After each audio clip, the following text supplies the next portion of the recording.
Makanya pakai lobe jangan kayak gini Pak, Bu, sholat. Mau kenane pun jangan terlalu nutup di kening, nanti sujud bisa ndak sah. Ya. Ono imam sholat kayak gini, di sujudnya piye ngono iku? Sujudnya ketutup. Ya. Kita bawa sorban kayak gini. Bawa sorban ngene iki ya. Pas sujud ini sorban ini nutup ning kening. Ini aja gak boleh. Ada dari awal sudah begini.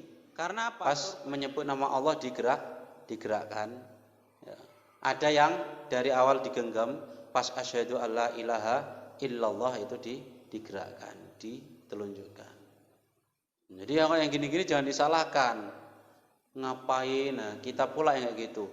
Orang sampingnya kayak gini, kita pula yang ngusil waktu sholat. Sholat main-main, nggak sah sholat itu. Jangan itu.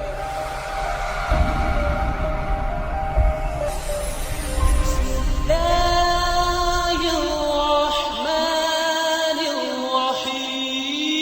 masker ketika sholat. Jadi masker dipakai itu yang menyebabkan nggak sah itu kalau sampai mengganggu sholat, sampai mengucapkan Fatihah nggak bisa, sampai mengucapkan bacaan doa nggak bisa. Tapi kalau masih bisa nggak masalah, pakai masker itu tetap sah sholatnya. Ya memang ada yang bilang makruh karena bisa mengganggu melafazkan Al-Quran, surah Al-Fatihah. Tapi kalau enggak masalah. Yang penting jangan menutupi ini kening, karena ini adalah anggota sujud. Umirtu an asjuda bisab'ati a'dumin. Saya diperintahkan oleh Allah, kata Nabi, sujud dengan 7 anggota. Salah satunya adalah keningnya. Dilarang ditutupi itu ini. Ya. Kalau ini masih terbuka, enggak masalah. Ya, kalau masker gitu saja ada yang bilang paling mentok makruh. Kenapa? Bisa mengganggu makhraj, tidak sempurna. Tapi kalau enggak mengganggu tidak masalah. Jadi sah ya sholatnya ya. Nah, waktu pandemi ini biasanya banyak yang ditanyakan itu. Sama yang shop yang 1 meter 1 meter. Jadi gimana orang waktu ini darurat kayak gini enggak masalah. Ya kan? Pakai masker.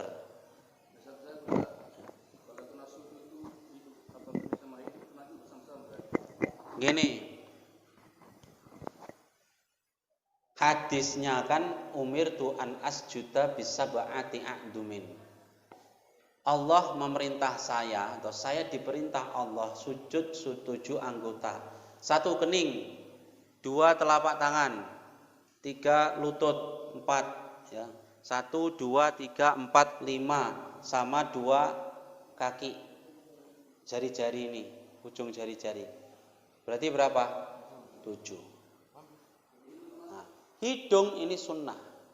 Hidung 1 sama apa? Jidat. Dahi, kening. Jidat kok bahasanya kok bagus. Ya. Tapi kalaupun hidung enggak kena, enggak masalah. Karena hadisnya sab'ati a'dum, 7 anggota itu adalah 1, 2, 3, 4, 5, 6, 7 kaki. Hidung enggak sebutkan. Jadi hidung itu sunnah. Saumpama cuma kening tok enggak masalah. Makanya pakai lobe jangan kayak gini Pak, Bu, sholat. Mau kenane pun jangan terlalu nutup di kening, nanti sujud bisa enggak sah. Ya. Ono imam sholat kayak gini, di sujudnya piye ngono iku? Sujudnya ketutup. Ya. Kita bawa sorban kayak gini. Bawa sorban ngene iki ya. Pas sujud ini sorban ini nutup ning kening. Ini aja gak boleh. Ya. Karena apa? Sorbannya kita pakai. Jadi tidak boleh ada barang yang dipakai orang sholat menutup tempat sujud, tidak boleh. Gini, nutup gini. Sama kayak imamah, kayak sorban, kayak lobe. Kalau kita pakai waktu sujud nutup kening tidak boleh, harus dibuka. Makanya saya kalau sholat jadi imam, saya tengok keningnya berjamaah. Sudah semua terbuka apa belum? Kalau ada yang tertutup saya ingatkan, Pak, keningnya dibuka. Itu bisa menjadikan sholat tidak sah karena sujud tidak sah. Silakan, pertanyaan yang sangat bagus. Ada lagi, Bu? Alhamdulillah nggak ada lagi. Melirik itu tadi. Iya. Cemanapun kalau kita sholat ada tulisan pasti dibaca. Makanya ada yang bilang kayak Imam Ghazali, sholat itu kalau ada tulisan lebih baik merem. Sholat merem itu menurut Imam Ghazali itu bagus kalau bisa menambah kekhusyuan. Memang ada yang berpendapat sholat meremku makruh, tapi menurut saya kalau ada tulisan lebih baik merem. Membuka mata ada tulisan jomblo sejati misalnya, ning ngarepe pas. Kita buka pasti baca, nggak mungkin enggak, otomatis kok. Iya enggak? Otomatis membaca. Sing dipikir apa? Ya tulisan iku mau, enggak mikir doa salat meneh. Biar aman itu, salat itu nunduk nengok tempat sujud. Jadi ngelirik kalau sengaja itu sudah curinya setan di situ. Setan mencuri dalam salat. Yaitu ngelirik itu sudah mencuri dalam sholat, itu sudah mengganggu kekhusyuan. Itu tadi saya bilang, ngelirik itu tidak membatalkan sholat, tapi bisa mengurangi pahala sholat. Tapi kalau ngelirik dipakai main-main, itu sudah batal sholat. Gerakan yang seharusnya tidak membatalkan sholat, ketika dibuat main-main, itu sudah membatalkan sholat. Contoh kayak gerakan jari. Gerakan jari ini kalau kita gatel kali, Bu, mohon maaf, gatel pas ning kono kuwi, entah semut masuk apa, semut iki kadang pinter nyari tempat. Kita garuk tapi enggak sampai gerak lengan kita ya. Kita tempelkan lengan pas posisi gatel, jarinya yang kerja. Ini sampai lama enggak masalah. Tapi secukupnya sampai hilang rasa gatel. Jangan kok makin rasa enak, kerasa makin dilanjutkan, enak juga. Ini sudah main-main, kalau sudah main-main itu sudah batal sholat walaupun pakai jari. Itu kalau untuk kita sendiri. Kalau kita nggaruk kawan walaupun cuma satu kali itu sudah batal sholat ya. Lah apa nggaruk kawan? Pas sujud kawan di depannya digaruk. Batal sholatnya karena sudah dihitung main. Seharusnya yang tidak membatalkan sholat, gara-gara kita main-main bisa jadi membatalkan sholat. Sholat bersiul, main-main. Pas sholat, ono wong wedok lewat ayu pisan, batal sholatnya terus. Wis gak iya itu, sholat kok main-main. Seharusnya tidak membatalkan sholat kalau tidak tahu. Orang nggak tahu siul, nggak batal sholatnya. Tapi gara-gara dia apa? Main-main, sing swara sing cuma satu huruf, swara kayak ngono iku mang, itu bisa batal sholat kalau dipakai main-main. Main-main itulah yang membatalkan sholat ya. Ngelirik sama, kayak gerakan jari sama. Ngelirik, gerakan jari, gerakan alis, gerakan lidah, kalau dipakai main-main juga batal sholat. Main-main sholat, lidahnya dimerengkan ke sini. Yang nggak tahu baca doa atau enggak, main-main wis bisa batal sholat. Walaupun enggak gerak-gerak. Yang batalkan sholat itu karena main-mainnya itu tadi.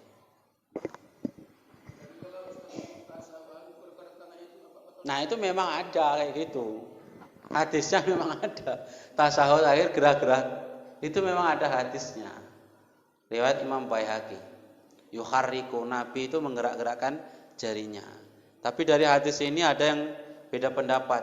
Maksudnya menggerakkan jarinya itu ketika asyhadu alla ilaha illallah itu baru digerakkan begini. Bukan kok dari awal begini terus digerak-gerakkan, bukan. Tapi digenggam ketika asyhadu alla ilaha illallah baru digerakkan. Ada dua versi ya. Ada dari awal sudah begini, pas menyebut nama Allah digerakkan. Ya. Ada yang dari awal digenggam, pas asyhadu alla ilaha illallah itu digerakkan, ditelunjukkan. Jadi yang gini-gini jangan disalahkan. Ngapain? Nah, kita pula yang kayak gitu. Orang sampingnya kayak gini, kita pula yang ngusil waktu sholat. Sholat main-main, nggak sah sholat itu. Jangan, itu memang ada hadisnya. Nanti gitu pula kita. Kawannya gini-gini kita pegang pula. Diem jari kau. Nah, itu sudah batal sholat kita. Aneh-aneh.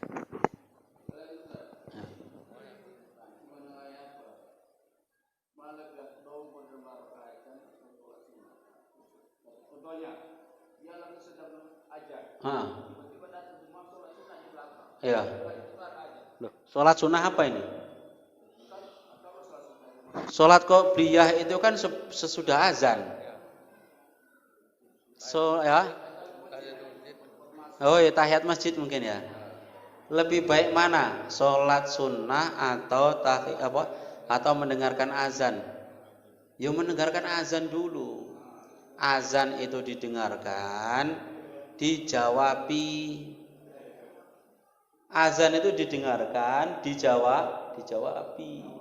Allahu Akbar, Allahu Akbar, Allahu Akbar, Allahu Akbar, Allahu Akbar, Allahu Akbar. Dijawabi. Itu pahalanya besar loh itu jawab orang azan. Ya. Kemudian kalau subuh khususnya ada yang tanya, Ustadz, jawabannya as-sholatu khairum minan naum kayak mana? Kami mau jawab bisa, tapi kalau subuh waktu as-sholatu khairum minan naum gak tahu kami jawabnya. Iya. Gitu.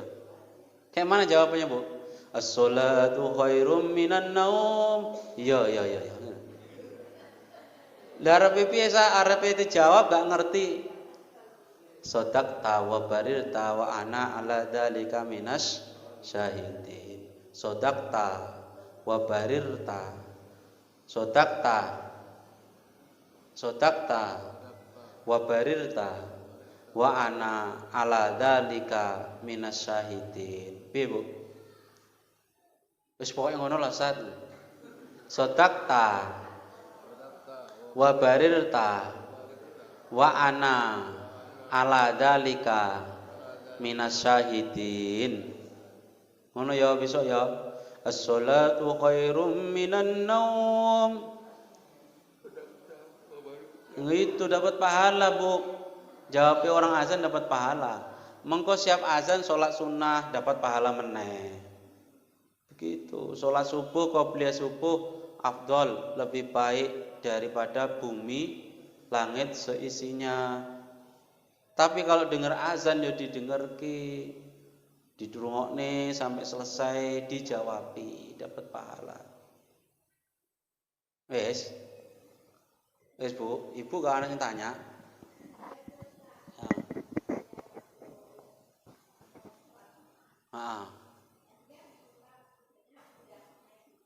Ya.